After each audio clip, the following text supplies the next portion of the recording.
விராலிமலை மற்றும் கரூர் தொகுதி இடைத்தேர்தல் அறிவிக்க விதிக்கப்பட்ட தடை நீக்க கோரி வழக்கு தொடுக்கப்பட்டுள்ளது. கூடுதல் விவரங்கள் செய்தியாளர் கிருஷ்ணமூர்த்தி வழங்க கேட்கலாம். கிருஷ்ணமூர்த்தி, இந்த வழக்கு குறித்தான கூடுதல் விவரங்கள். தேர்தல் வழக்குகள் நிலுவையில் உள்ளதால் விராலிமலை மற்றும் கரூர் தொகுதிகளுக்கு இடைத்தேர்தல் அறிவிக்க விதிக்கப்பட்ட தடையை நீக்க கோரி முன்னாள் எம்எல்ஏக்கள் சி விஜயபாஸ்கர் மற்றும் எம்.ஆர். விஜயபாஸ்கர் ஆகியோர் சென்னை உயர்நீதிமன்றத்தில் மனு தாக்கல் செய்திருக்கிறார்கள்.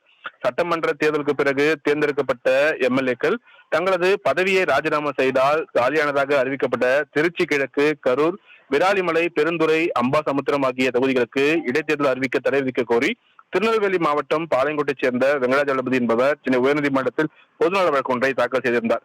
இந்த வழக்கை விசாரித்த தலைமை நீதிபதி எஸ்.ஏ. தர்மாதிகாரி மற்றும் நீதிபதி அருள்மோகன் அடங்கிய அமர்வு தேர்தல் வழக்குகள் நிலுவையில் இருப்பதாக கூறி 5 தொகுதிகளுக்கும் இடைத்தேர்தல் அறிவிக்க தடை விதித்து கடந்த ஜூலை 10 உத்தரவிட்டது. அந்த தடை ஆகஸ்ட் 24 வரை நீட்டிக்கப்பட்டுள்ளது. இந்த நிலையில் இடைத்தேர்தல் அறிவிக்க விதிக்கப்பட்ட தடையை நீக்க கோரி விராலிமலை மற்றும் கரூர் தொகுதியில் எம்எல்ஏவாக தேர்ந்தெடுக்கப்பட்டு பதவியை ராஜினாமா செய்த சி விஜயபாஸ்கர் மற்றும் எம்.ஆர். விஜயபாஸ்கர் ஆகியோர் சென்னை உயர்நீதிமன்றத்தில் மனு தாக்கல் செய்திருக்கிறார்கள்.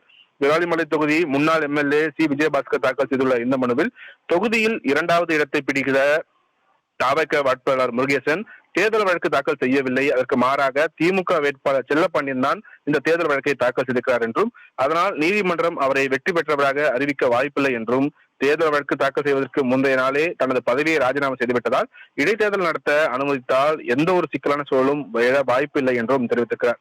கரூர் தொகுதி முன்னாள் எம்எல்ஏ எம்.ஆர். விஜயபாஸ்கர் தனது மனுவில் தொகுதியில் 80 வேட்பாளர்கள் போட்டியிட்ட நிலையில் தனது தேர்தல் செல்லாது என்று யூகித்துக் கொண்டாலும் கூட தாவேகா வேட்பாளர் மதியழகனோ வேறு எந்த வேட்பாளராக இருந்தாலும் கரூர் தொகுதியின் மக்கள் பிரதிநிதியாக பிரதிநிதித்துவப்படுத்துவதே வாய்ப்பில்லை என்றும், தேர்தல் வழக்கு நிலுவையில் உள்ள காரணத்துக்காக மக்கள் பிரதிநிதி இல்லாமல் தொகுதி மக்கள் பாதிக்கப்படக்கூடாது என்றும் கூறியிருக்கிறார். இந்த மனுக்கள் வருகிற ஆகஸ்ட் 24 விசாரணைக்கு வரும் என்றும் எதிர்பார்க்கப்படுகிறது.